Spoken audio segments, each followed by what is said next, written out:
안녕하세요. 한국말 통역사 맡은 김한조입니다. 혹시 한국말 여기 트랜스레이터 저 기계가 있으니까요. 혹시 한국말 통역이 필요하신 분은 내려오셔서 라디오를 받아서 들으시면 될 것 같습니다. 혹시 계시면은 손 한번 들어주시겠어요? 없는 걸로 알겠습니다. 네. 日本語の通訳が必要な方はロビーで通訳機能を借りて使ってください。Buenas noches a todos, gracias por acompañarnos hoy. Yo voy a estar traduciendo en español. ¿Hay alguien aquí que necesite traducción? Levanten la mano, por favor. Si no han recibido audífonos, pueden salir a la área común para recibir unos. ¿Alguien aquí que necesite traducción? Ok, muchas gracias.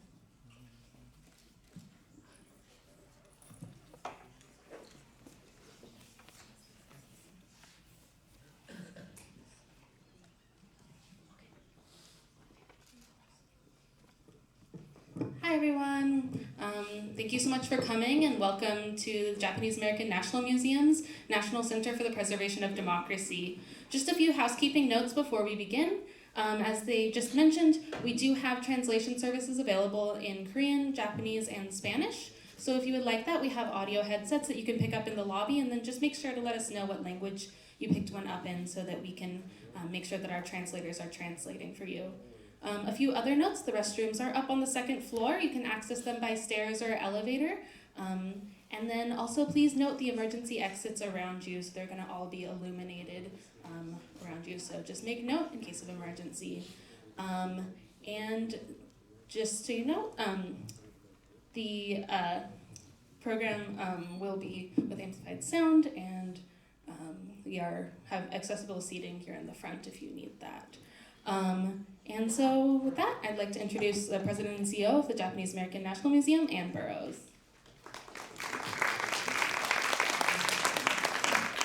Thank you, Joy. Welcome to everybody, to our candidates, to our moderators, and to all of you in the audience. Welcome to the Japanese American National Museum's National Center for the Preservation of Democracy. So my task here really is to tell you a little bit about the museum and the power and the importance of this place. I see many faces in the audience that we know, but we also have we know that we have new people here as well. So I wanted to tell you just a little bit about the importance of this place and why it was no accident that the museum was built on this very specific place. At the corner of First and Central was one of the gathering points where the Los Angeles community of Japanese Americans were forced to gather to board buses that would take them to incarceration in America's concentration camps. And these were most of them were American citizens. They were homeowners, they were property owners, they were productive members of the community. And because of Executive Order 9066, they were forcibly evicted and removed from their homes and incarcerated for the duration of the war. So it's no accident that the museum was built on this place. And certainly for those of us at Janum, this place has extraordinary power. We see it very much as being one of those really important ground zero points, not just in Japanese American history, but in civil rights history of this country. And we certainly see Japanese American history as being part of that continuum and that arc of American history. So when the museum was founded, it was founded to ensure that the story and the history of what happened to Japanese Americans was preserved, but also, as importantly, that what happened to Japanese Americans never happened to any other community again. So for the museum, we have to shine the light of history. We have to shine that light of history on the present. We have to understand what the impact was when the Constitution failed American citizens. We have to understand when the democracy in this country was so fragile that the rights of citizens had so little consequence. So for us at the museum, when we stand up for our mission, we know that we have to take a strong stand against divisiveness and discrimination wherever we see it. We know that we have an obligation to use that light of history to influence the future, to influence the present, but really to look at the future and how we shape a future that is better for all of us. So it's enormously exciting for us to be able to welcome you here into the National Center for the Preservation of the Democracy, because this is a place where we gather people to talk about the frailties of the democracy in this country. This is the place where we bring people together to engage in, to be good citizens and to really engage with community. So it's really important for us to have all of you here, and it's really important for us particularly to hear from the contestants this evening, because what better way than to epitomize the democracy, the good things about the democracy in this country, and what it means to be civically engaged. So thank you. And I'm now going to call on Chris Komai, who is the Vice Chair of LTCC.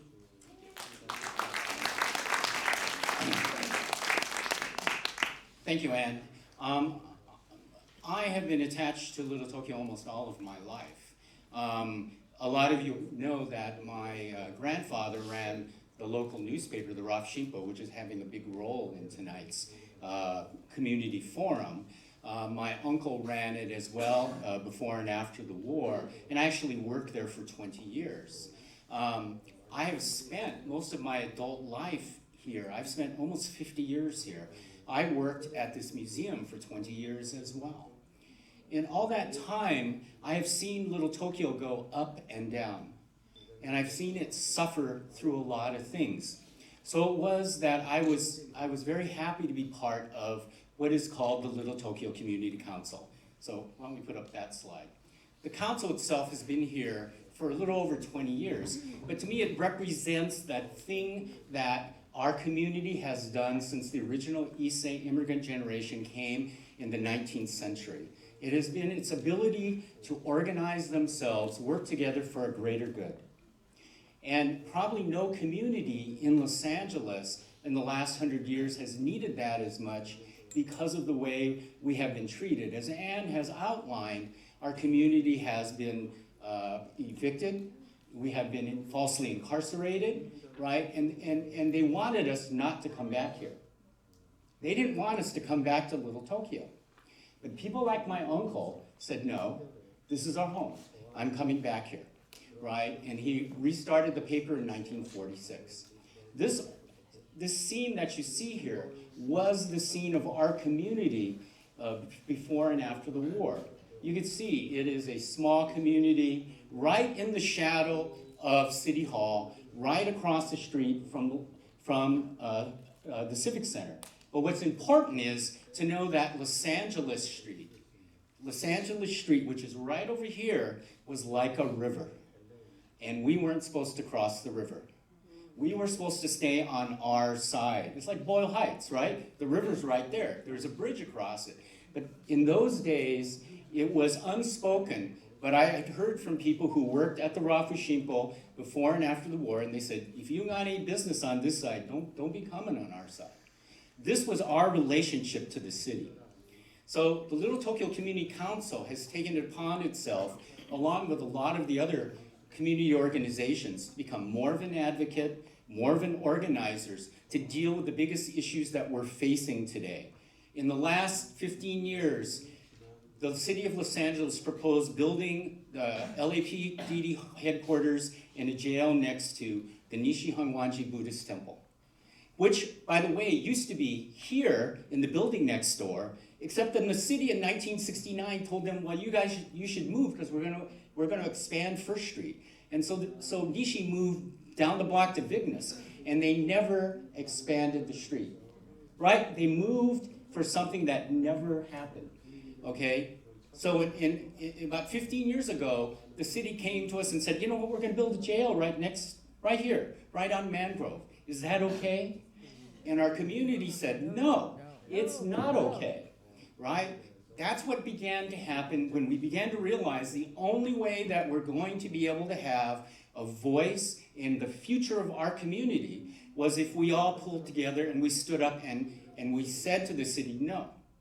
Most recently, the regional connector is being built as we speak. But when they first came to us and said, hey, look at these plans here. Here we have these trains and they're gonna run through Little Tokyo, one every 2 minutes. What do you think of that? And we said, this stinks. We hate it, right? What we began to realize is we really needed to be able to stand up and do these things. But as in all things, we have only so much authority and so much power. So that when we finally get to these points right now, we have to rely on our elected officials. And that's why this election is going to be the most important election in the history of our community, I would say for maybe ever. Because in 2013, our community came together and we started to create our own vision for what we want for our own community. All the years I have been here, and all those 50 years, we have always reacted to the city, to the county, to the state, to the federal. Everything that they did, we had to react to it. And finally, the people in our community said, wait a minute, we're going to create our vision, and we're going to have this. And every time you come to us and say, what is it that you want, Little Tokyo? It is here in this sustainable Little Tokyo vision. A vision created out of the grassroots of our own community. This is what we wanted to present to all of you as the candidates. So you have an understanding. You don't have to come back and say, well, what do you think of this? What if we did this? No, this is the vision that we are telling you is going to be the best thing for Little Tokyo. And what I would point out, there are 3 properties right now. You look at this map here, it's hard to see, but in the property that's right behind the forum here, there is a huge lot that is owned by the city of Los Angeles. Here in Little Tokyo, we call it First Street North. And that property, which is owned by the city of Los Angeles, has so much potential for Little Tokyo. As long as the city of Los Angeles says, hey, why don't we do something good for Little Tokyo? After 130 years, maybe we should do something good for them. In the 1950s, they took away a big chunk of Little Tokyo and they built LAPD headquarters. That's where Parker Center came from. Did they ask us for that? No. They did eminent domain. So what if they took this space behind us and said, why don't we develop this space for what's good for Little Tokyo? Or the space where they wanted to build the jail, called the Mangrove, between us and the Gold Line Station and Nishi. What if we did the same thing over there? Wouldn't that be better for us, but also wouldn't that be better for the city of Los Angeles? Wouldn't that be better for the Civic Center? Wouldn't it be better for downtown? And ultimately, wouldn't it be better for us as a city if Little Tokyo was strong? Right? We are an asset to this city. We give so much to this city all the time. We give people a place to come. We give foreigners a place to visit. We are a welcoming place. We have cultural organizations. We have a world-class museum. We have theaters. We have 5 Buddhist temples and 3 Christian churches. We have a place that we are proud of, that we take pride in, that we are doing everything we can to protect. So that's what we're asking you guys here to sit there, is to understand this vision, understand what we think are the most important things, and answer the question, well, what are you going to do about it? What are you guys going to do about it if you become our council person? So to get to that part, I'm going to ask Gwen Muranaka, who is the editor of the Rafu Shimpo, the same newspaper run by my family. She is going to actually do some introductions of you, and we'll actually get to the questions now, but this is what we wanted you guys to think of. Well done.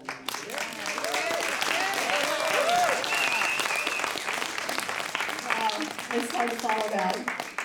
Thank you so much, Chris, and thank you so much to our candidates for being here tonight. Good for Little Tokyo. That should be the theme of this evening. Okay, so come on, welcome. Welcome to the Council District 14 debate for Little Tokyo. I am Gwen Muranaka. I'm proud to be senior editor of the Rafu Shimpo. Rafu Shimpo is 117 years old. The only other business here is that old is Fugetsudo. So one thing you know about Little Tokyo is we love community journalism, independent voices, and we love our food. So getting on to it. We ask for respectful engagement and listening from the audience. Questions and participation will be done via audience question cards. And if you want to ask a question, we have cards available so anyone can just raise their hands. Our volunteers will be happy to collect them. We are sorry if we can't offer the chance for everyone to ask questions directly, but for the sake of time and keeping things on track and focus, this is our format. Due to time constraints and potential topic overlap, not all questions will be asked, and some might be edited for clarity, length, or combined if asked for more than one person. As this is both about Little Tokyo and CD14, we will be focusing on issues facing Little Tokyo and our stakeholders and what our next city council member can do for us. So we're going to keep it to just those issues. I know there's a lot of things happening in CD14, but we really want to focus tonight on Little Tokyo. And I was told to say this is a forum and not a debate. Okay, so here are the ground rules. I will be asking the questions, and the candidates, and not the candidates asking each other questions. I will be making sure that we stay on track, and our goal is to get to as many questions and topics as possible. Unless otherwise stated, each candidate is allowed only one response per question within the time frame given. After Little Tokyo Community Council will be asking the first two questions, and then we'll be handing it off to questions from the audience, which the volunteers will be collecting. For the first two questions, you will have 2 minutes to answer, and after that, each question you'll have 90 seconds. At the end of the night, we'll close it, and you'll each be given 2.5 minutes for a closing statement. Let's see, and we hope everyone can stay afterwards, interact, and speak with folks after this wonderful discussion. And then before we get into our first question, I'm going to provide a brief bio on each of our candidates. And I realize these are very short, and they've all accomplished many wonderful things, so we ask you to refer to the campaign literature and the websites. Okay, first up, Kevin De Leon has been an educator, activist, assemblyman, and state senator, where he served 3.5 years as leader of the California State Senate. Mr. De Leon is currently a professor at the UCLA Luskin School of Public Affairs. So Mr. De Leon. Monica Garcia was born and raised in East Los Angeles and Boyle Heights. Since 2006, Ms. Garcia has served on the LAUSD School Board, leading work on school reform, raising graduation rates, and admissions to college. So Ms. Garcia. Cyndi Otteson was born in LA and is the child of Korean immigrants. She's a businesswoman, board chair of the refugee-focused nonprofit Mary's List, and the former vice president of Eagle Rock Neighborhood Council. John Jimenez was born and raised in Council District 14. He has been an administrator with a nonprofit working on crime prevention and intervention, and he is one of the founders of the Heights Neighborhood Council and served on the city's Community Action Board. Raquel Zamora was born and raised in Boyle Heights. Ms. Zamora has been a public school teacher, business owner, and currently is a social worker and a school counselor. She has served on the LA City Community and Family Services Commission and board member for the Weingart East LA YMCA in Boyle Heights. Now, to ask the first question will be Scott Oshima. He's the program director for Sustainable Little Tokyo.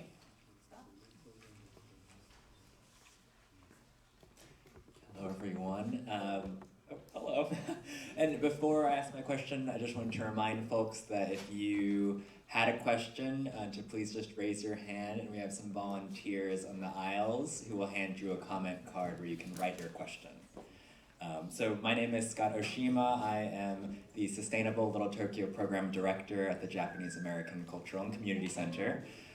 Sustainable Little Tokyo, as Chris introduced, is a coalition between the Japanese American Cultural and Community Center, Little Tokyo Community Council, and Little Tokyo Service Center. And we are continuing decades of community organizing to protect our historic Japantown. So as Chris introduced, we have a community vision that was developed by over 200 community stakeholders, which focused on the development of 3 pieces of public city-owned land, one of which we are standing on right now, First Street North, to develop that land as anchors for the history, the culture, the small business economy of our historic community. And so my question is, as potentially our future council member, would you be able to commit to supporting and actualizing our vision for the equitable community-based development of those 3 parcels?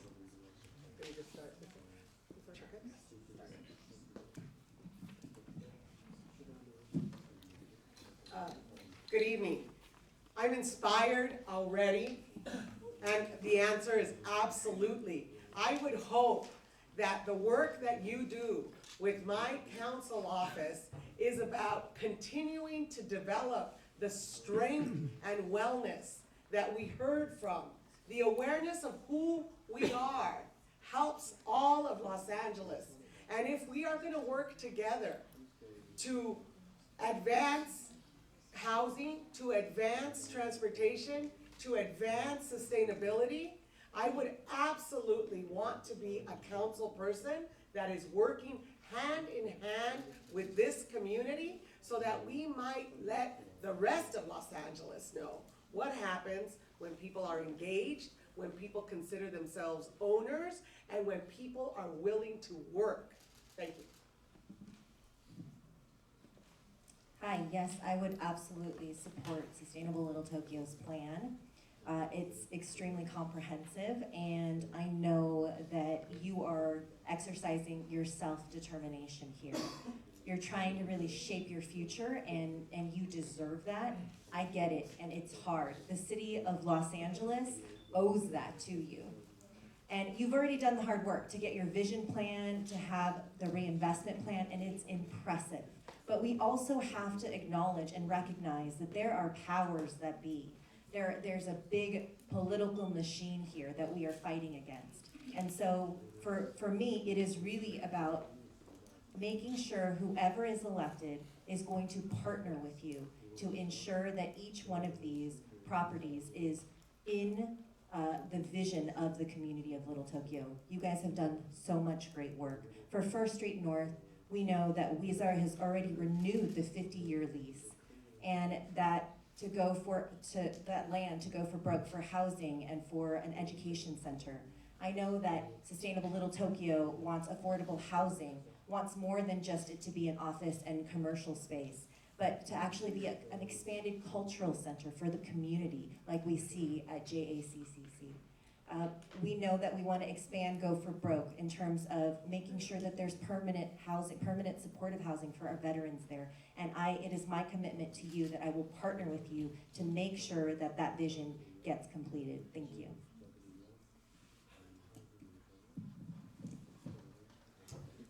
Good evening, and thank you very much for the question. And I want to say to Chris, it was very powerful and very inspiring, your words.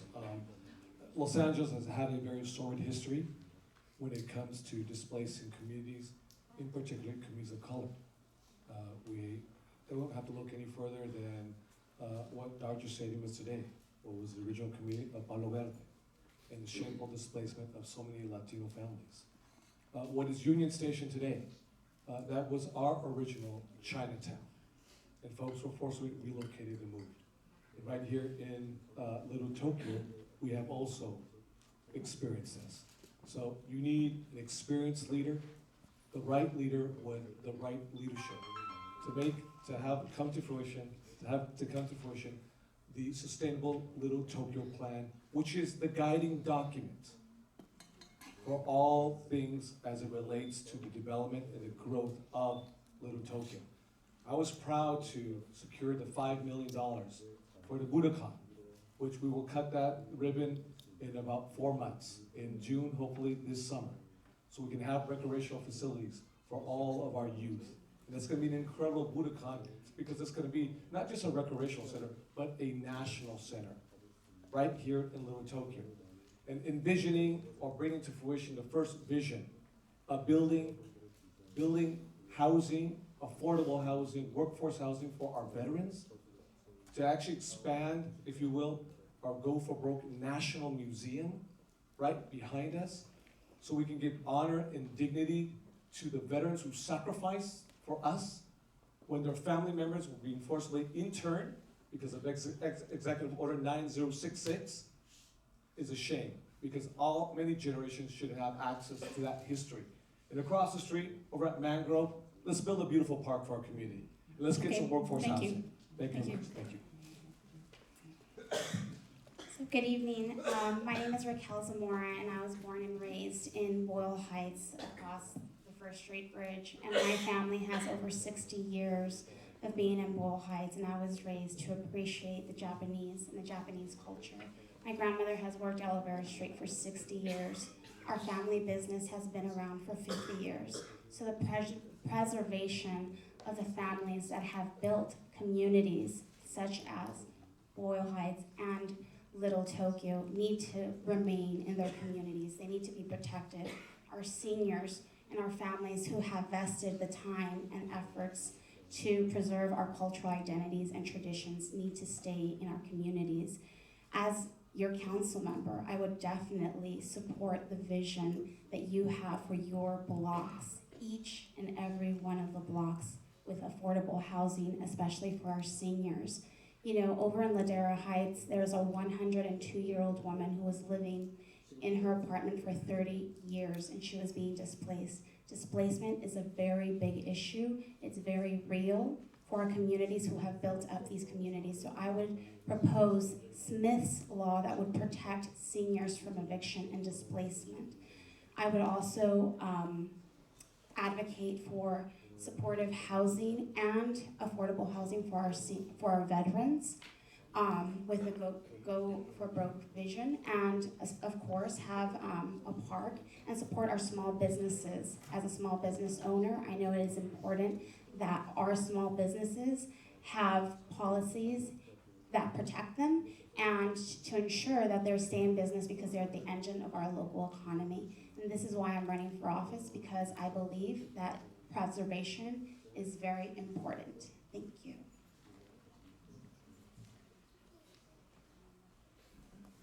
My name is John Jimenez.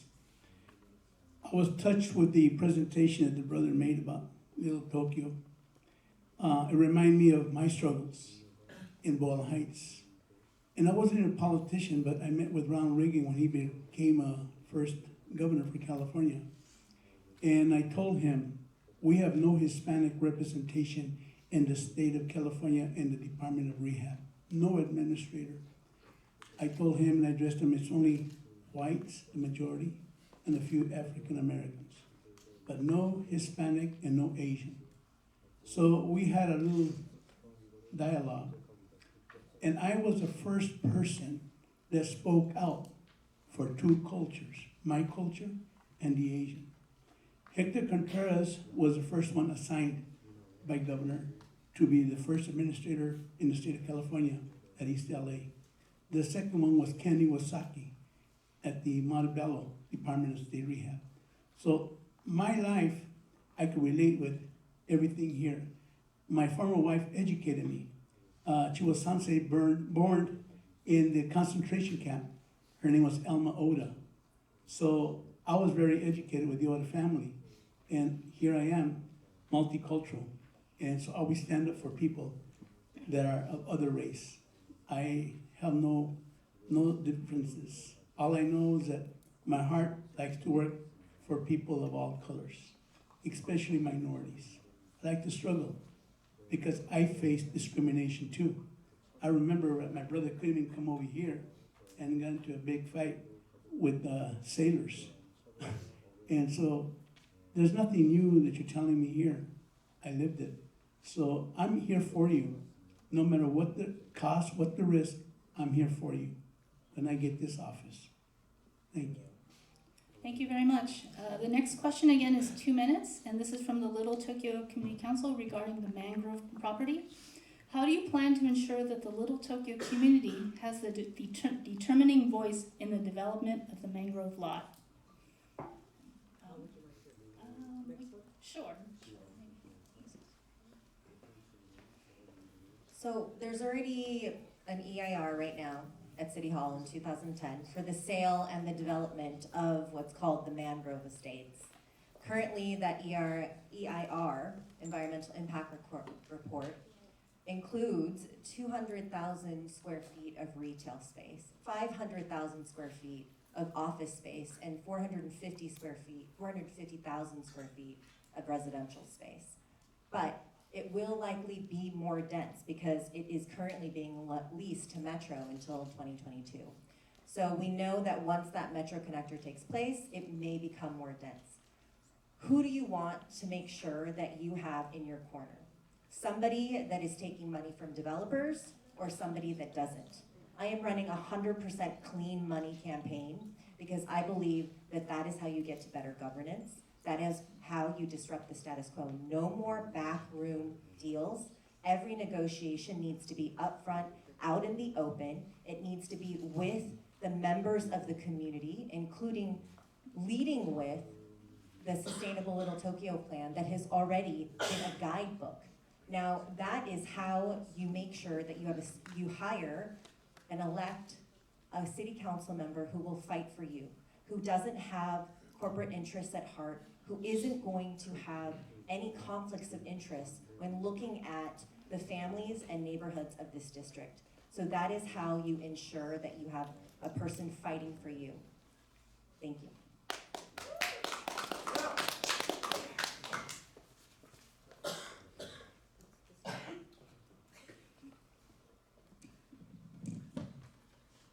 The Sustainable Little Tokyo guiding plan is going to be very, very important in making sure we have input of all of our stakeholders in Little Tokyo will be the deciding factor with that mangrove potential development, which is 5 acres.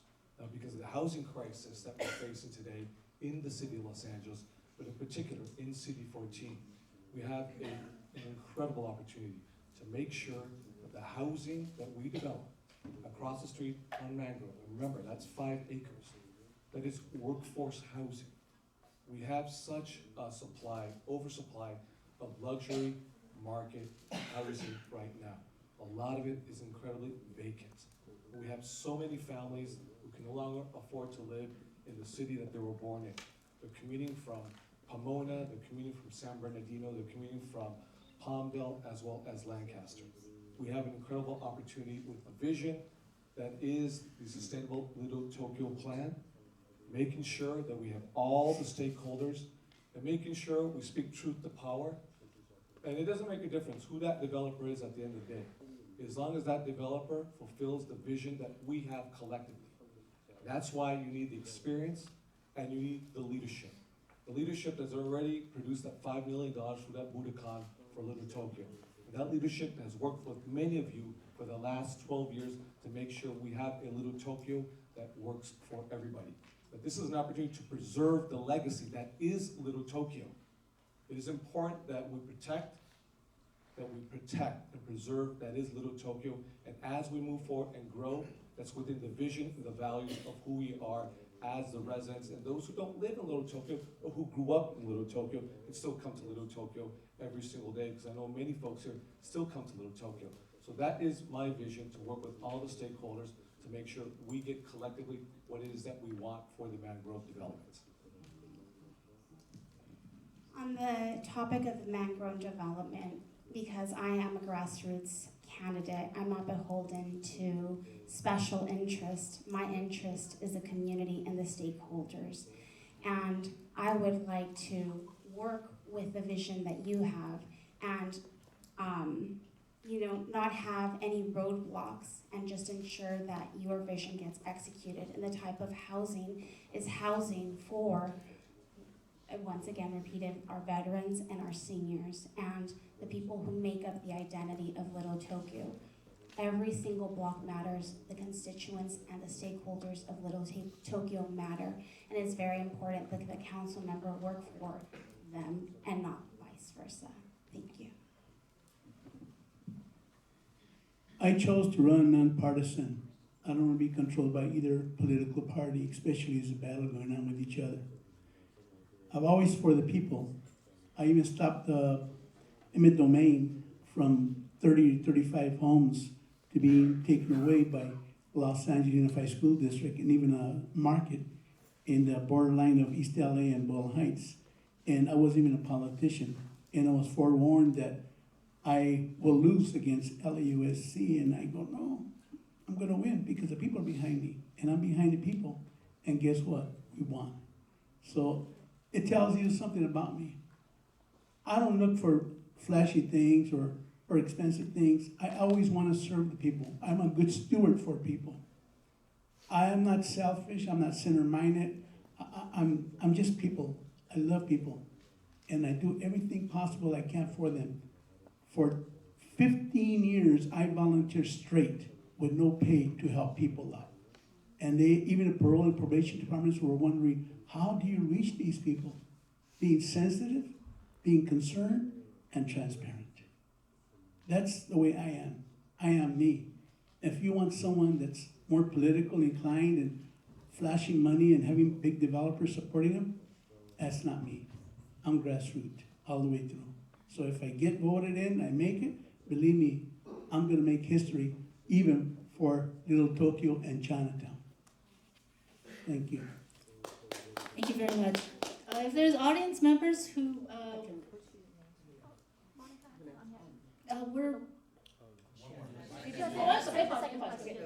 That's okay, I'll make it Sorry, quick. sorry. So the question was, how will you have the greatest influence? We have built 131 new schools at LA Unified. There's been over $1.9 billion of investment, which means opportunity, jobs, sustainability, and what I learned, I'm a social worker by training, but I learned to say, is it on time, is it on budget, are there any outstanding issues? And the way I would make sure that you are part of the leadership on this project is by having you at the table so that we can monitor what is happening. I absolutely believe community-driven projects are the best projects. I absolutely believe with the vision that you've already done the work, as we've said. And what the opportunity here is to use this development to model to other communities how integrity, how win-wins, how achieving that goal is really not driven by downtown or City Hall, but it is driven by the people who live and care for this community. So that is my commitment to you. Thank you very much. Okay, are there any audience members who filled out a question? Please raise your hand to be collected. Okay, our next question is about homelessness and the crisis that we're facing. In 2016, voters approved Proposition HHH to build 10,000 units of permanent housing over 10 years for the homeless. But progress on that has been slow, and the homeless numbers continue to increase in Little Tokyo, which is 3 blocks from Skid Row and has been particularly affected. How will you address the issue of homelessness and the lack of affordable housing? I guess Mr. Dale, I don't know if we're going to spoke about that. Thank you very much, Gwen. This is an issue that I'm already working on. I wrote Proposition 2, which is no place like home. It is $2 billion. Los Angeles is going to get $800 million approximately. It is specifically for permanent housing solutions. I didn't raise your property tax. I didn't raise any personal income tax or extend any sales tax. What I did is I repurposed dollars that were surplus dollars that were unspent that all 58 counties in California had that they should have been using for our homeless population. Number one, we're going to use those dollars to build permanent housing solutions for our unhoused community. Number two, what I'm going to do is I'm going to direct all our city managers to find all city property assets, real estate assets, so we can build immediately. 3, we're going to build prefabricated modular housing. We're going to cap. We're not going to do what we did with HHH, which is spent $600,000 per average unit. We're going to do 100 to 150,000 max. We need value to get the volume, which is absolutely critical. We also have to work with our federal partners and make sure we can increase the value of Section 8 vouchers That's why we have so many single mothers, especially, who are living in cars with their children right now, because that value, the voucher is not commensurate with what they're paying right now. We also have to deal with a real debate on rent cap stabilization. We have a bill that's already been passed by David Chu, but that is my response for the issue of homelessness. On the topic of homelessness, I'm a social worker. I work for LAUSD. I've been working with LAUSD for 14 years, 11 years as a teacher, 3 years as a pupil services and attendance counselor. And I currently work with over 200 students in South LA that are homeless. And I ensure that our showers at our high school are opened for our students can shower before they go to class. But on the topic of homelessness, with my lens as a social worker, my idea is to put names to faces and identify the root cause of why somebody is homeless. If it's a housing crisis, that would be a level 1. Level 2, mental health issue. Level 3, substance abuse issue. And we need to be, although there needs to be more housing built, that's going to take time, and that's time. But 38 years ago, I was born at General Hospital, and I see that can be an immediate place where we can have supportive housing for our homeless, so we can start cleaning up our streets and ensuring safety and having interventions that also can have be specific to the people's needs and have measurable outcomes and transparency to our communities, because it's very much needed. Thank you. Homelessness has been a problem all the way back from Tom Bradley up to present. Thousands of dollars have come into City Hall. It has not touched the homeless area. How do I know this? I have been 11 years helping out OG. OG is an icon down Skid Row, right there by Gladys Park. OG has organized so much, and I've helped him a little bit, not as much as he has put so much into it. All those people that were 11 years ago living in cardboard boxes, they're no longer living on the outside. They're living now in little voucher units, which is good. And a lot of them have gotten better and moved into better areas. The only thing wrong with Skid Row problem is that you don't know this, but there's gangs, black African gangs. They're taxing these people, and they're giving their money, and they're getting tired, so they're moving this way and towards Ball Heights, and also here in Little Tokyo, getting out of Skid Row, because the gangs are taking their checks and they give them drugs. So the problem is bigger than that, and no one's addressed those situations. I already know. I had 11 years experience with OG and also with Ron Roach as well, and a couple other members there that, well, OG now lives in Lancaster, married, has 2 kids, and he's an artist. So I'm just telling you that I worked with it. I know the problem. I know the issue. I also work with a police officer, senior lead officers, and they know the facts too as well. So City Hall doesn't pay attention. Thank you. So I think about attitudes, behaviors, and knowledge. First, we have to start with, we want to be the city where everyone belongs. We want to be the city where there's shelter for all. And we want to be the city where we do not have our neighbors outside, because today there is no shelter. So we start by saying there's a shared responsibility. 2, I would expand the rental assistance and make sure that we are doing everything we can to keep families from becoming homeless.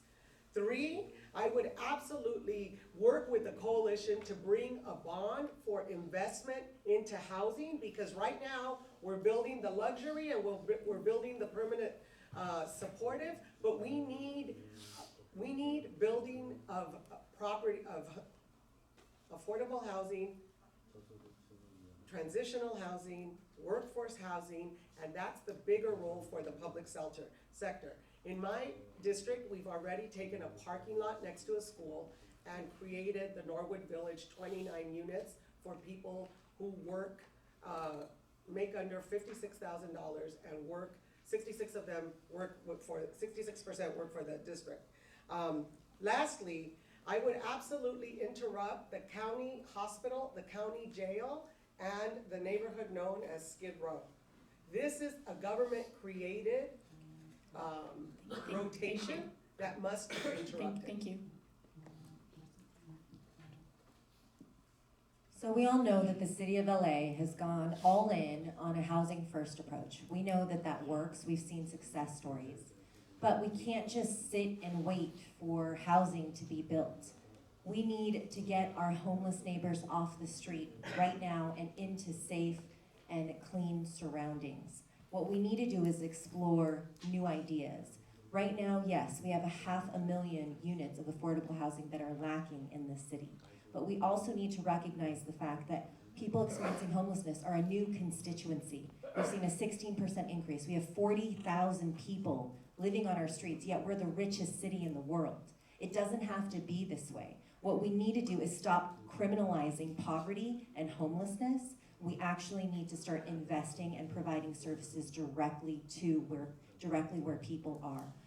For far too long, downtown has been the place where the majority of people experiencing homelessness have congregated. We need to decentralize services, and we need to bring mobile toilets and showers, mental health services. We need services, not sweeps.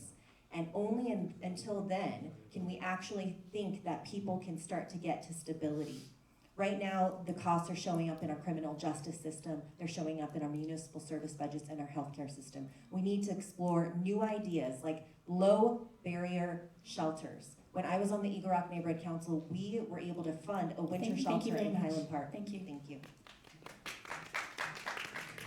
The next two sets of questions from the audience regarding housing and new development.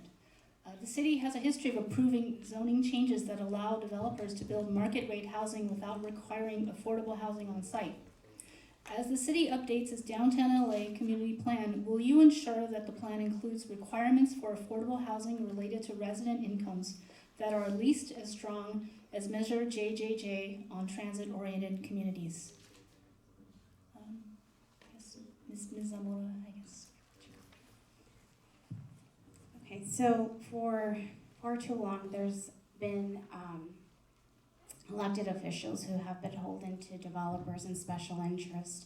And because I am a grassroots candidate, I'm not beholden to those interests, I'm beholden to the people. And it's why it's important that we elect a council member that is beholden to people to make sure and ensure that in housing and market rate housing, that there's affordable housing for community members. And the community members need to be our children, families, seniors, and veterans. Particularly seniors who are living on fixed incomes. They've worked their whole lives. We can't give them the street. There's children and families that are one paycheck away from being homeless. There has to be affordable housing, and we have to secure and ensure that there's units set aside that ensure that the families that are most in need do have affordable housing, and they stay in their communities because they are the identity of their communities and they make up their communities, and that's why it's very important to elect a council member that is beholden to people. Developers are vampires, to be honest with you. They want to go and suck the blood of people, money that they paid for a long time and worked hard for it, and they retired. And then they use the city to do a public domain. It's not right. I don't like that. That's why I don't want to have any kind of ties with developers or even with lobbyists, because people use people that go into office and they're high ranks of office and they're surrounded by lobbyists, surrounded by developers. I'm not one that they could buy. I'm not for sale. I'm grassroots. And I would go ahead and support the community. I would go to the community, not do it behind their back. And also if a developer tries to green my pocket, I say, you know what, you're gonna go to jail because you're already trying to do a little bribe with me. That's how I would use it. I would turn it around. So I would go for the community. I would support the community, senior citizens, and the veterans especially, because in Skid Row, there's veterans that they're not paying attention to and they need help. And it's sad that they fought for this country, for our freedom, and they're on Skid Row with physical and mental problems. So I'm a grassroots person. I'm 100% for you. I hope you consider me to be your leader and to be a good steward for you. Thank you. So I can absolutely commit that we have to make sure that there's affordable housing, but we have to do more than that. In Boyle Heights, when we started seeing multifamily units built of affordable housing, the neighbors and the community folks rebelled because they couldn't afford them. So if it's 50% AMI and the regular folks are making 30%, then we're building to leave people out. I'm gonna call on all of us to create something that doesn't exist right now, because we're living income inequality in a way that we have not seen. At the school district, what I could tell you is my job was to make sure kids could read and write and get to graduation.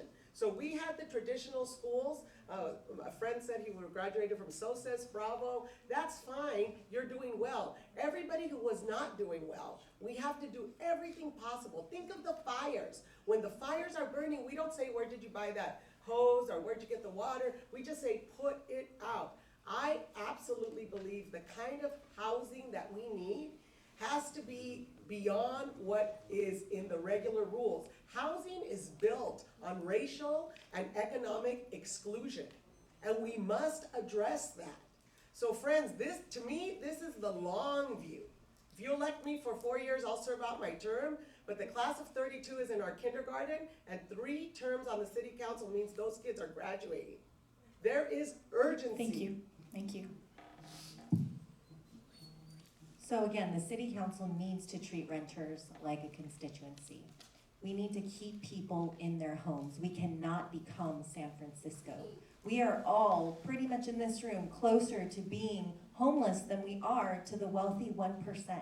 And we need to make sure that we can keep people in their homes right now. We can't just wait for affordable housing to be built. We need to make people's housing affordable now. So we need to explore new ideas, temporary rent freeze, looking at taxing the largest developers that have vacancies, and using that money to fund bigger renter protections, legal right to counsel. These are ideas that can help to protect the flow of people that will become homeless. We also need to look at, when we're looking at development, not every developer is bad. There are good developers, there are bad developers. When I was on the neighborhood council, we had every single developer come and meet with us. And when we did, we knew the ones that were trying to do something shady. The ones that we could work with, we would negotiate really hard to say, if you were gonna come here, we are gonna make sure that this is a net benefit for the families and the neighborhoods in our neighborhood. We need to make sure that there are no backroom deals, and that we have to be able to speak to planning in the language that it understands. So to be able to empower people in the neighborhood to make sure that they can say no to specific things.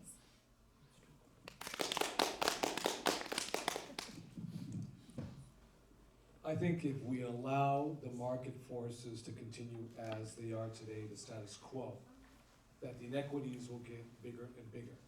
And that's borne out today as we see the housing crisis, when we see families that are being displaced through gentrification. Perhaps an equity firm comes in and purchases the whole apartment building. And they're agnostic if you live there for 30, 40 years. Even if you paid your rent on time every single month. If they get someone with a great FICO score and an incredible disposable income, that's what they want. They'll double, triple, or quadruple the rent. So what we need to do, and your next council member needs to do, is lead with intentionality in a sense of purpose. Statutorily moving policies that protect those who currently are housed from the hemorrhaging, but also dealing with the issue of either inclusionary, and I know a lot of developers do not like inclusionary. For them, that is a crucifix. They do not like inclusionary. But we have a crisis. And whether it's not inclusionary, whether it's that they have to put a substantial amount of money to a pot where we can build workforce housing. And when I mean intentional, and with a sense of purpose, we have to find those sites within our community, within City 14, and make sure that we build and we build. And we build for workforce development, for the teachers, for the nurses, for all the professionals who have to drive 2, 3, 4 hours to get to downtown Los Angeles or elsewhere. Thank you. Our next question is about small businesses in Little Tokyo. Land values and rents have increased yearly, and many small Little Tokyo businesses have closed as these increased costs cannot be passed on to customers. The trend is expected to worsen with the opening of the new metro station. What will you do to keep legacy businesses that are the foundation of Little Tokyo from being forced out due to gentrification? Mr. Jimenez. It's no difference in the people losing their homes and businesses. The community is a partnership with residents and businesses, and they have to work together. And you have to also put a stop sign on certain things. When you do build something, you make sure that that builder or the investor, these people are going to be at a level of rent, not raise it. It's almost like affordable housing. You go ahead and you rent to the family according to their income. So you charge it that way. It's a scaling rate. One family might be more poor than the other one, so their rent's a little lower than the other. So I believe that a business rate of a scale, something like that for a beginner, would be good. As his income increases, then maybe it's okay to go ahead and raise his rent a little bit, but some people don't do it a little bit. They do it 3 or 4 times. I've seen businesses completely close up. Example, Monterey Park. If you go down Atlantic, you see a lot of empty buildings now, where before they were all filled out. And the same thing's happening in Boyle Heights. We're getting a lot of vacancies because there's a lot of greedy landlords. So I, as a councilman, will go ahead and look at all the legal resources that I have and use those to work and to protect the businesses and also the community, because it's a partnership. The business cannot survive if there's no residents. So it's a partnership, no matter how you look at it. Thank you. So absolutely, we need to support small business in Los Angeles, in every community. We know the statistics. But I think that what's different about communities like Little Tokyo is that there is a bigger return for the city and the region on protecting and preserving the cultural, historical place here.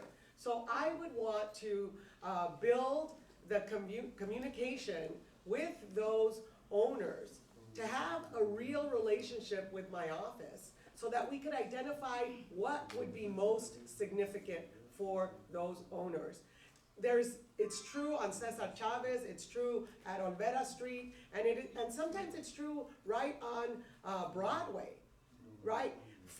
We were all at the $1 Million Theater together. There is value that we need to understand is beyond a financial value.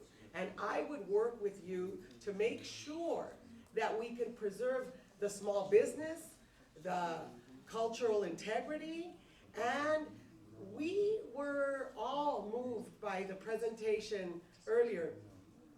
Self-determination is a value that we need to preserve in Los Angeles, across Los Angeles. And it looks different. It looks different. And so I celebrate multiculturalism, and I celebrate that. Thank you. Let me.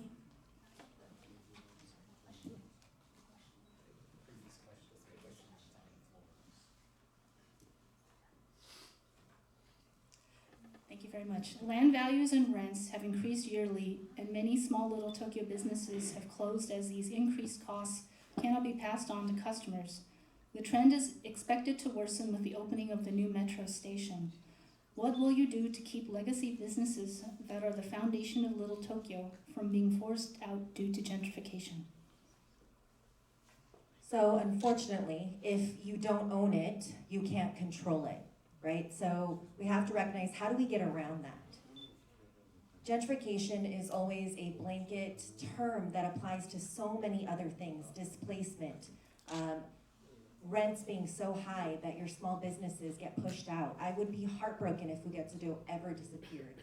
That would be so heartbreaking for this entire community. But we know that if that building isn't owned by somebody that is invested in this community, that wants to actually be preserving that, then we know that we're in trouble. The Little Tokyo Community Impact Fund, the goal is to raise $2 million, because you know that that is the way that you get to ownership, to a stake in this neighborhood. But the only guaranteed way to prevent displacement is to provide some sort of economic incentive to building owners. And that means to bring in new business. When I was on the neighborhood council, we saw that leaders in the community had created a Colorado Boulevard specific plan, which had design guidelines and also prevented the destruction of historic structures. We can absolutely create an HPOZ, a Historic Preservation Overlay Zone, for the Little Tokyo community. And we can actually identify historic cultural monuments, potentially even making the entire block historic cultural monument. We need protections to make sure that we are fighting against the large corporations that are gonna come in here and prioritize profit over people. I was just going to mention actually the same thing on the historic overlay zones for Little Tokyo, because it is a historic neighborhood. It is a neighborhood that has been here for 138 years. Now, these legacy businesses are without a doubt a cultural foundation for Little Tokyo. And here lies a challenge, because as we deal with the housing crisis, and we deal with the issue of displacement, and we grapple with the various policies, whether it's rent cap stabilization, whether it's state policy at the state level, capping rent at 5%, whether it is the issue with regards to the various propositions that's going to go on the ballot, similar to Prop 10 that was on the 2018. When it comes to small businesses, there are no policies that elected officials at the state, county, local, or federal level are actually engaging in. And this is something that why you need a strong leader.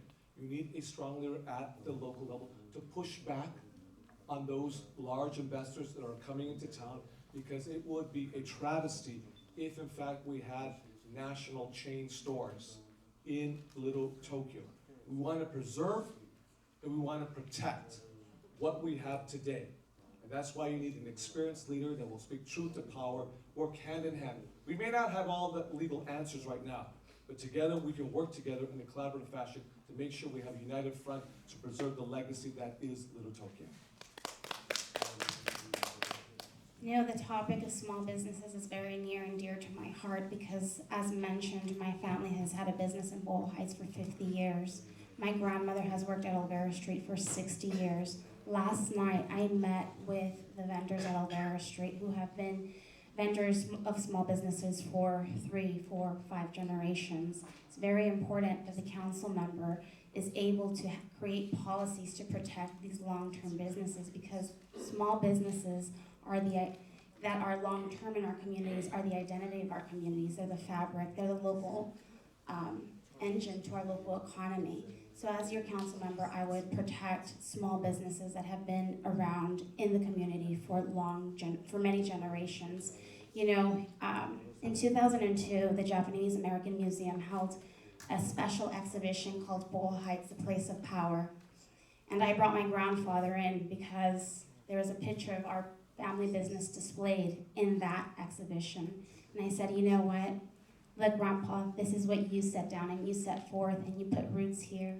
And this museum has recognized you, and we bridge together with this community because they matter, we matter, and it's it's a big honor to be here.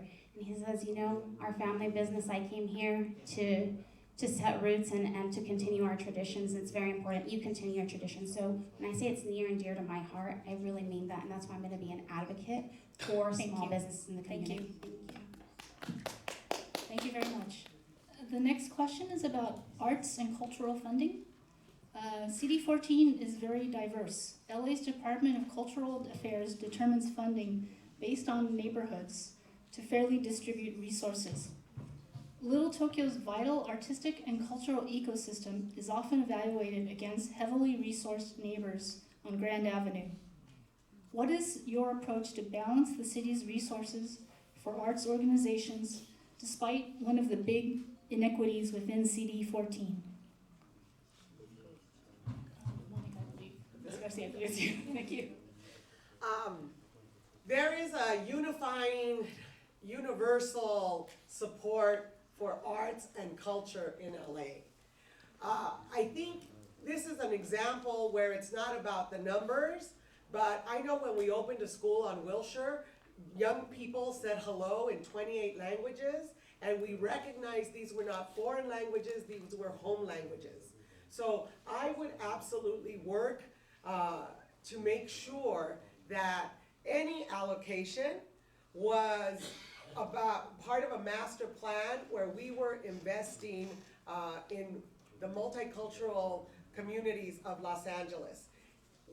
We all are still working to navigate mainstream culture that is represented well at the Music Center, but every year I see more communities embracing, whether it's at Self-Help Graphics or the programming at Grand Park. It is changing from those dominant institutions. And as we invite more and more people to get involved, it's not just ballet folklorico anymore, right? There's an understanding of broadening the Los Angeles that is. And so I would absolutely commit with you to work with experts and advocates to make sure we are all part of CD14. Little Tokyo is 135 years old, and there's so much rich culture here. When we're looking at Little Tokyo, it's not hard to want to prioritize it because it's really only one of 2 designated cultural spots in the entire city. So when we're looking at prioritizing art, we're looking at culture, this is a neighborhood that we absolutely must preserve, protect, and honor. The city owes us this much. And so when you have a council member who is invested, who understands what's at stake, who understands the deep history, the deep inequities, it is that much more important to uplift communities that have had that struggle, to make sure to not just listen to the places or look at the places where investments are coming in, like in central downtown. You have to have a heart for wanting to provide equity and access. And we know that investing in art is a vibrant, making sure that it's a vibrant neighborhood. I used to live in the arts district that actually was Little Tokyo, right on Traction and 3rd. And every day would be able to walk out to see so much rich art. It makes you feel so good to have a sense of pride in the community. And that is something that absolutely needs to be invested in. And also in terms of investing in our youth and our schools and making sure that we partner with the local schools, making sure we partner with local nonprofits, making sure we partner with seniors to have that rich art, making sure we partner with the JACs. Thank you. Thank you very much. In CD14, we have the Dorothy Chandler Pavilion. We have Mark Taper. We have Disney Concert Hall. We have the Broad Museum, and we have MoCA. And right next door, we also have MoCA. And I had the incredible honor and privilege when I raised my right hand to take the oath for the very first time to be sworn in, just a few blocks from here, at the Japanese American Cultural Community Center. I had the honor from my brother Warren Furutani to be the master of ceremonies. The point I want to make here is this. It is about equity. It is about intentionality and using your power to make sure that there is an equitable distribution of the resources when it comes to cultural arts programming for the city of LA. The Japanese American National Museum is a national museum. Unlike the Smithsonian, which is based in Washington, D.C., and many of the national museums in Washington, D.C., it is based here in Los Angeles, where we have the largest Japanese American population in the United States of America. It is here for a reason. And that's why you have to speak truth to power with intentionality and making sure in the budget that you use that power for an equitable distribution of the resources. Because like I said, we have Broad, Disney, MoCA, we have Taper as well as Chandler Pavilion, and we have the MoCA next door. But you need a champion, the experience and leadership is gonna say, we're gonna make sure there's an equitable distribution of those resources so everyone can know about the arts in Little Tokyo. I'm a very proud mother of 4-year-old, and traditions and culture and arts are very important. It's very important that we keep sharing our stories and there's funding and allocation to ensure that there's resources for all the communities. CD14 is one of the most diverse districts in all the city of Los Angeles. You know, we have Little Tokyo, which is 135 years old. It's the second oldest neighborhood in the city, but we also have the birthplace of Los Angeles, which is El Pueblo. We have Boyle Heights. We have so much diversity, and it's very important that there is funding. And as your council member, I am committed to ensuring that there's funding for arts and cultural festivities throughout the district. Thank you. I definitely would support it. I think that everybody should hold their cultural inheritance in arts and everything in place, because you have children that need to learn that. Not be ashamed, but be standing proud of their grandparents, their great-grandparents, and their parents and on. There's a funds that can be allocated throughout the 14th district. It isn't funding, it's monies that's being generated by the recycling. It was Nick Pacheco that actually established this. And all the black cans, the green cans, and the blue cans, the blue containers I'm talking about, they're recycled to a private industry, and it goes into Clark's funds. When Nick Pacheco was there and he didn't win the election, he left there $2.3 million. It's a lot of money, but nobody knows about Clark's funds, only a few. What happened to that money, I don't know at this point, but I get elected, I'm gonna make sure, and I'm gonna make sure that we do a nice, good audit, and whoever has dipped into it wrongfully or mismanaged it, I'm gonna make sure that if there's any criminal charges, I'm gonna go ahead and force that. The thing is this, that Clark Fund is for everybody. Churches, nonprofit organizations, helping homes, people that are homeless, all this, because it's not allocated. It's all for the 14th district, that money. And it's good money, and it's clean money. Thank you. Thank you. Our next set of questions have to do with engagement with the community. Little Tokyo has benefited from engagement with past city council members. They recognized our contributions to the rich diversity of culture and commerce that makes Los Angeles and Little Tokyo great. Will you continue this engagement when elected and agree to regular and consistent meetings between yourself and community representatives? Definitely I would. Oh.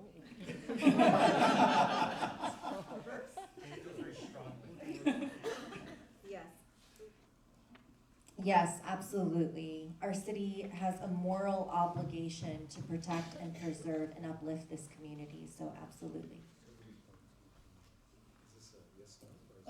However you wish to respond to this. No, you can start whatever you. Okay. Yes, the answer is absolutely yes. I have committed, my public service to many of the residents who are here present today, both in the Assembly as well as in the Senate.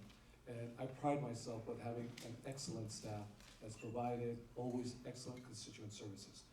Engagement with community organizations, with all of the stakeholders. Engagement, for example, by coming together and securing the dollars necessary for the Budokan that will open up later. Actually coming here and having my swearing-in ceremony and actually publicly stating it was important for me to have it in Little Tokyo, in one of our oldest neighborhoods in all of the city of Los Angeles, because of the history of Executive Order 9066, because of the rich Japanese American history. I wanted to have it right here in Little Tokyo. So absolutely, we'll continue that excellent service with each and every one of you.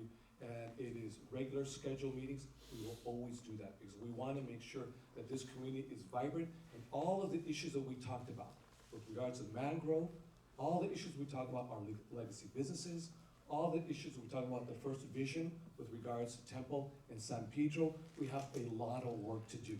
So we have to roll up our sleeves and making sure that we're always collaborating or on the same page.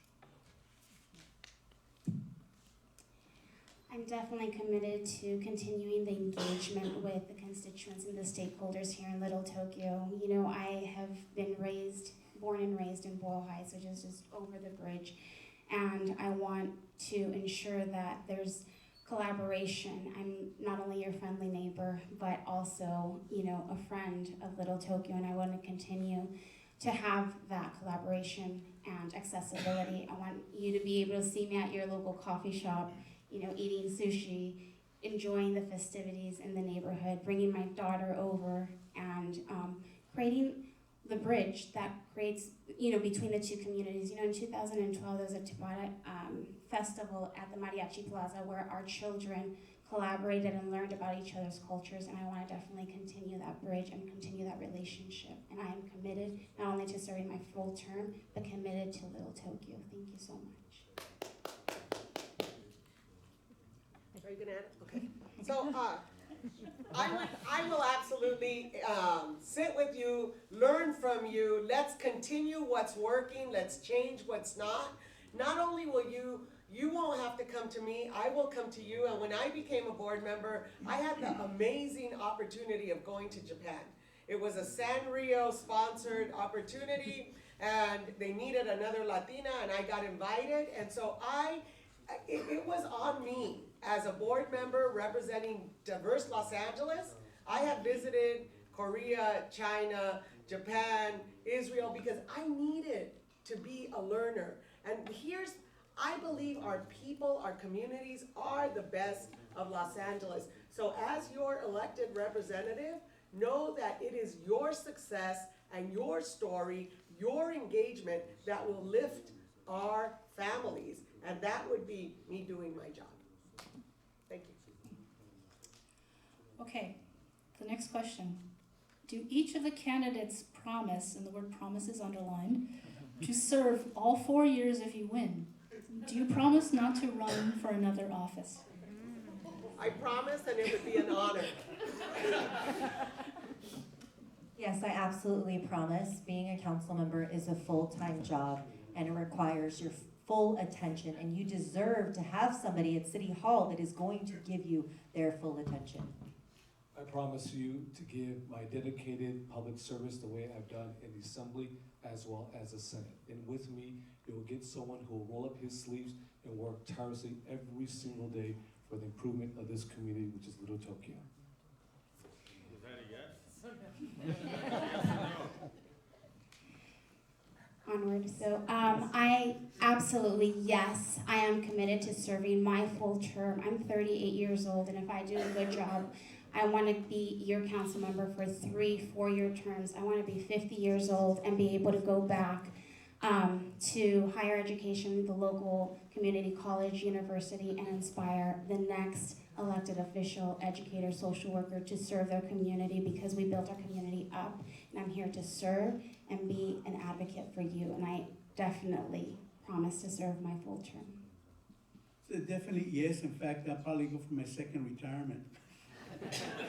Because I'm already retired and I'm going to be 78 in April. But I have a lot of energy, a lot of drive, and a lot of positive thinking for the community and for the people. And a person that works with you, network, I'll be creative and you be creative too as well. You know, the answers are never positive in one nutshell. We have to grow together. We have to learn each other. And that's how you get to start the communication. So yeah, I'm going to be there for 4 years, and you're going to re-elect me again because such a fine job. So in 8 years, I get to retire the city. With so many talented candidates with different strengths, what sets you apart? Why are you the right choice for CD14 residents and Little Tokyo? Okay. What sets me apart from the whole group is that I have 15 years of volunteer work and 30 years of paid work. Everything I have done has been great and successful. I have all kinds of certificates, all the way from the president, all the way down to the county supervisors. I mean, I worked hard. And not only that, but the government even pulled me out because I was a radical, and they turned around and paid for my education at college. I went through everything. And at the end, they gave me the silver plate with the nonprofit organization I created and everything, and they funded. And so everything was good, positive. So what sets me apart is I'm not for sale. I don't have no developers. I'm actually a straight shooter. I'm transparent and wiser because I'm older.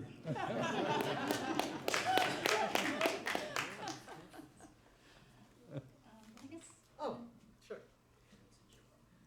Hard question, but I'm 51 years old. It has been the honor of my life to serve representing this community and 640,000 people on the school board. I'm the third Latina in 155 years. When I got to UC Berkeley, there were 0.07% Mexican American students there.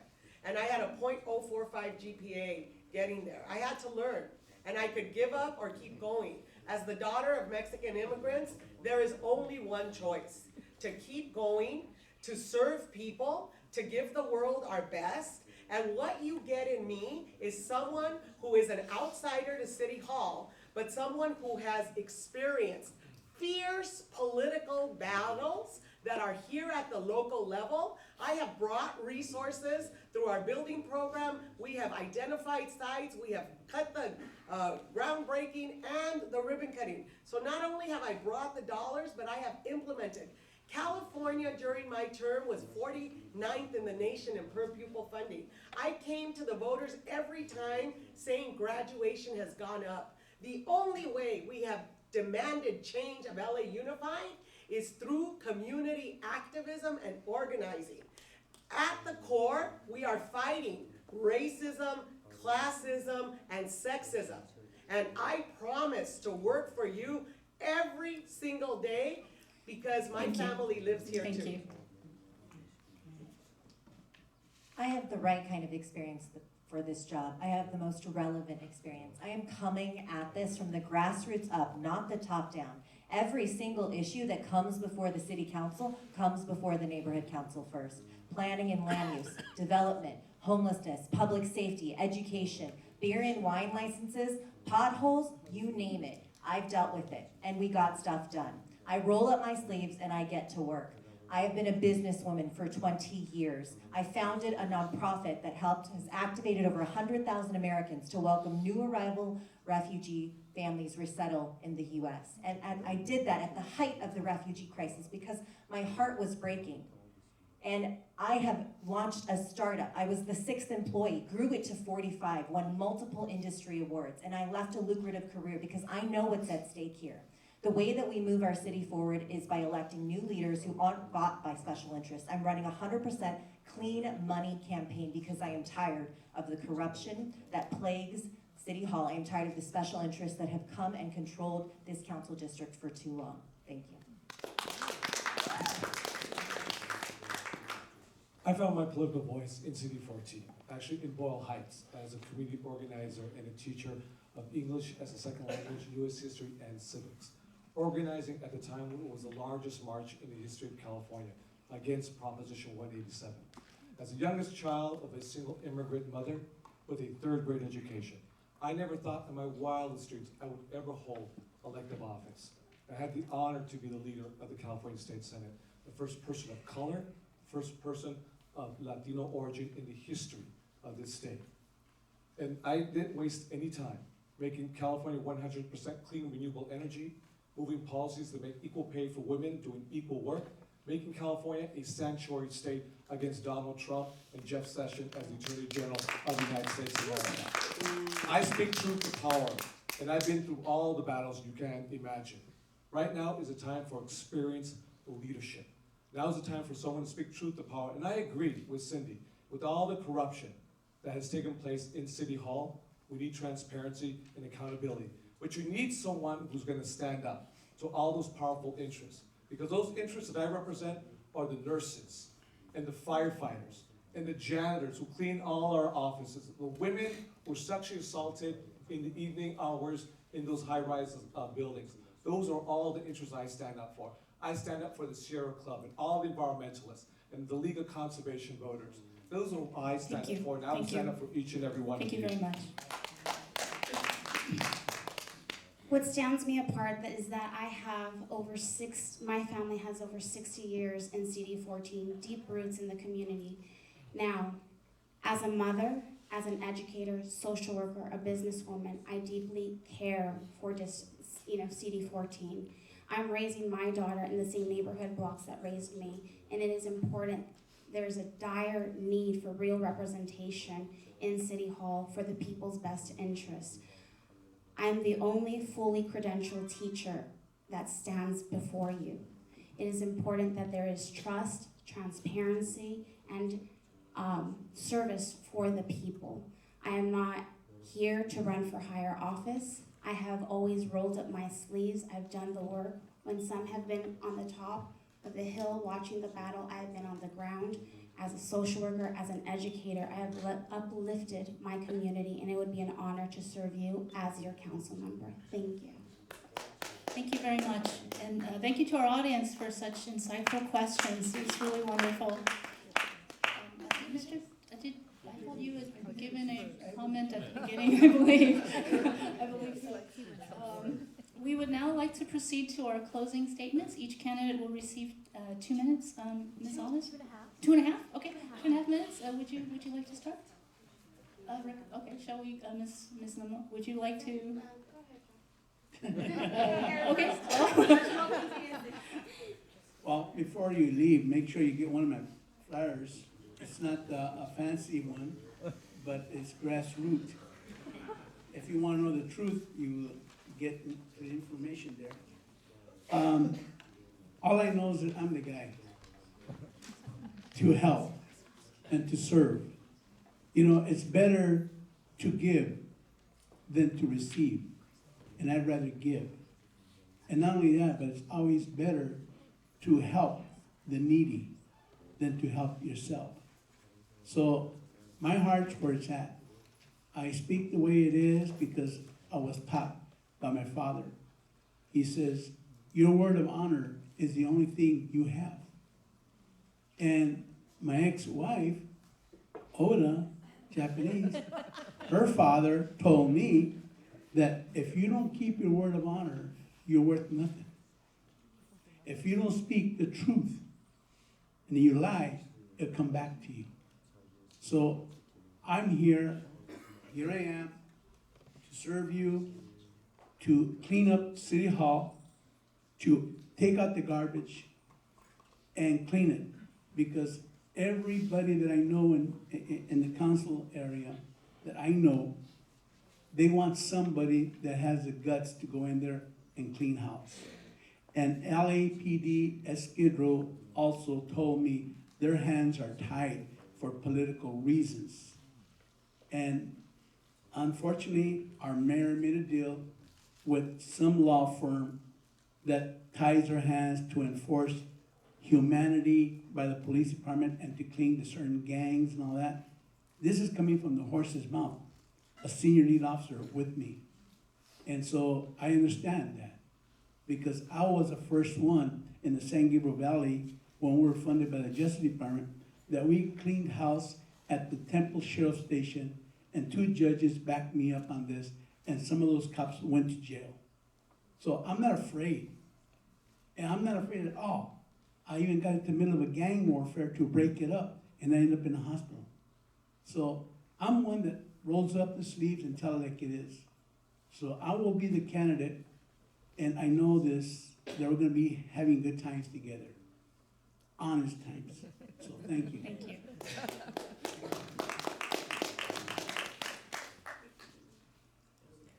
Do you want to maybe Ms.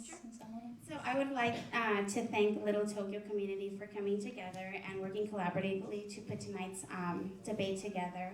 I'm not a career politician. I do not aspire to be a career politician. I'm here to serve you, the people. I am a mother, I'm an educator, I'm a social worker, a small business owner. I'm raising my daughter in the same neighborhood blocks that raised me, and I'm just very tired of corruption and the city hall culture that does so many behind closed doors deals. I'm here to serve you. I'm here for the best interest of the people. I want to address homelessness as a social worker with a social worker lens. I want to ensure that there's affordable housing for our children, families, and seniors and veterans. I want to make sure that all stakeholders have a say at the table, and I'm here to ensure that your vision gets executed with no red tape in the things that you want in your neighborhood. I am committed to serving my full term. I am the candidate who initiated the pledge to serve your full term, in which all candidates except one has signed. And I'm very proud of the work that I've already done. For 14 years, I have worked as an educator for LAUSD. I have rolled up my sleeves. I have swept the streets, literally the trash, to ensure that our streets are clean and safe. I'm here because of you, and I am inspired by each and every one of you and the work that you've done. And your community matters, our communities matter, CD14 matters, and it's about time we elect change and a difference. Thank you very much. First of all, I want to thank all the incredible community members of Little Tokyo. With many of you, I have marched, I have protested, I have been arrested, and I have led for the values that we all believe in. And collectively, we have taken on the very powerful big interests, like big oil, as well as the National Rifle Association, as well as including big developers. We have taken on all these powerful political interests who have divided our community. And now's the time to come together collectively. Now's the time, even among candidates, that we lift each other up, not bring each other down, because of all the incredible work that we have before us, all the major challenges. We have major challenges before us, but that's why we need the right leadership, the experienced leadership, the leadership that has been tested, who has been sued by Donald Trump's Attorney General, Jeff Sessions, because he dared to stand up and defend the special interest for me, which is our immigrant communities. The special interest that's for me are the lungs of all of our children who breathe into our lungs every single day, dirty air. The special interest to me are the women who deserve equal pay for equal work in the state of California. Those are my special interests, and those are the interests that I've been committed and dedicated. You know who I am, and many of you know me and trust me, the work I've done.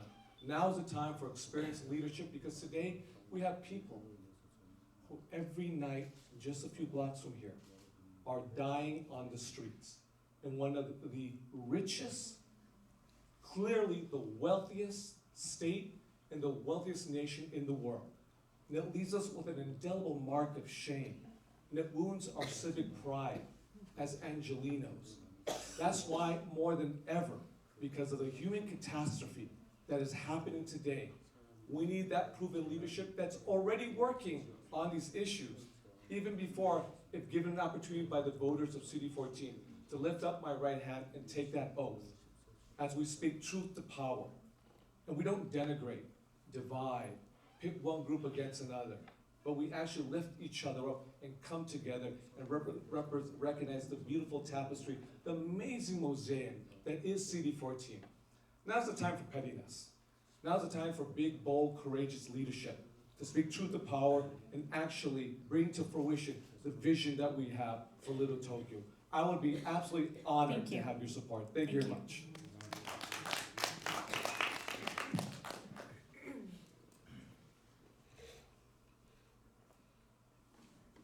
Thank you to the LTCC and to Janet for hosting us. Thank you to every single person who came out tonight to give us a chance to speak to you.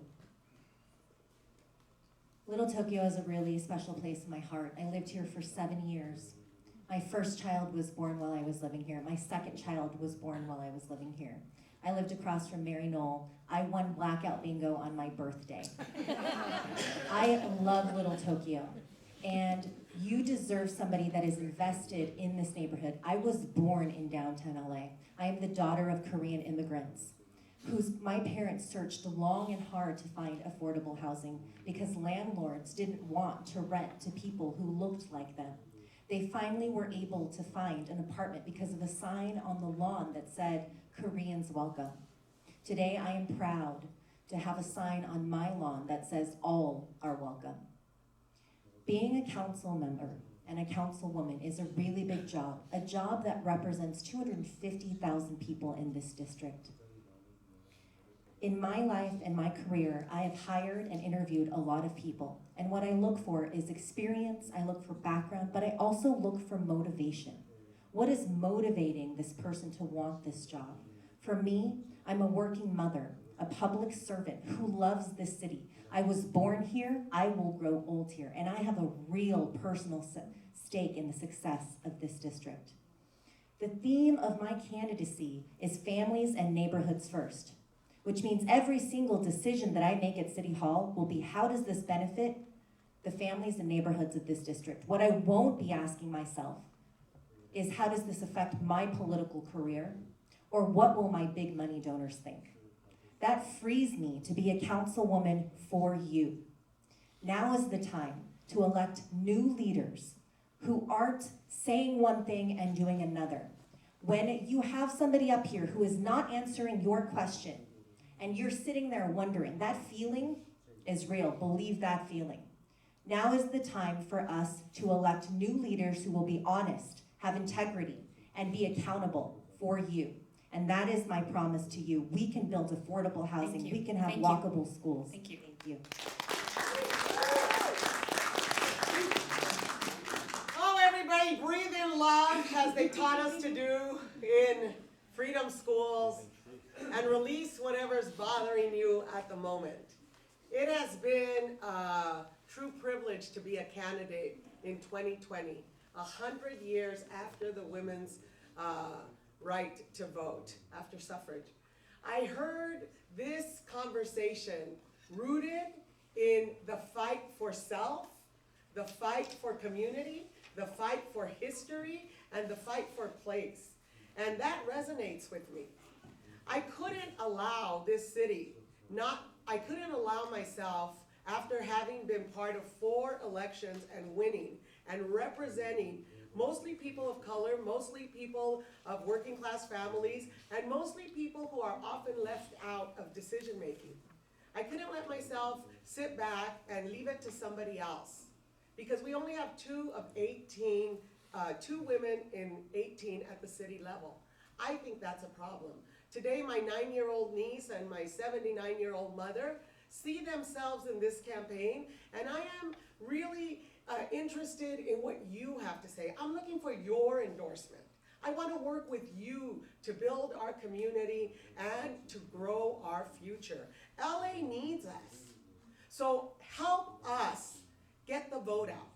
Help, I want to answer your questions. If you have others, for me, Monica Garcia, 213-215-9797. We have 26 days to go, and I have adopted the Nelson Mandela statement that I never lose. I win or I learn. I have represented a campaign that is about the people in the neighborhood that expect, and we are raising expectations and sharing responsibility. No one person will solve these big problems. But I am certain that with your participation and growing more people to participate, 25,000 people chose our councilperson last time. My story of seeing Simply Maria at the Japanese theater when I was a Berkeley student is impressive. My story of seeing Power California built next door, it's impactful, not impressive. But I want you to know that I believe in LA. Thank you very much. Thank you so much to our candidates. Weren't they incredible? Wow. Thank you. Kevin De Leon, Monica Garcia, Cyndi, Otteson, John Jimenez, and Raquel Zamora. In Japanese, we say, "Otsukare-sama deshita." We really appreciate the energy, the spirit. Good for Little Tokyo. Thank you to our Forum Planning Committee, Kristen Fukushima, Jen Fukuhara, Mark Masaoka, Chris Konai, Scott Oshima, Joe Yamaguchi, Evelyn Yoshimura, Clement Hanami, and Eric Chu. And I'm going to hand it over to Chris Konai. Thank you so much. Obviously, thanks to Gwen, who did such a great job as well. So we wanted to let the candidates know that they are certainly welcome to stay. We're going to have a light refreshments out in the lobby, so it's an opportunity to interact with all of us. Those refreshments come from Little Tokyo places. Of course, Cafe Dolce, which is about 10, 15 years old, and Fugetsudo, which is 117 years old, right? Want to reiterate, the primary is March the 3rd, right? As you were saying, it's coming fast. Finally, the Little Tokyo Community Council, we have our platform here. The brochures are out there if you want to know what we think. And of course, you can go online and see Sustainable Little Tokyo for yourselves. All of you, John, Raquel, Kevin, Cyndi, Monica, I think we got to know you a little bit better. I appreciate that. On behalf of Little Tokyo Community Council, thank you for participation. Thank you all for coming, ladies and gentlemen. We are done.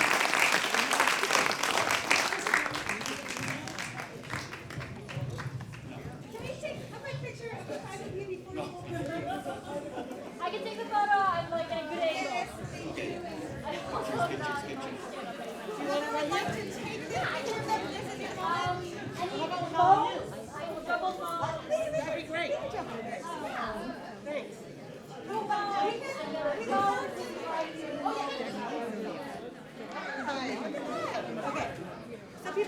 in this shashin, please?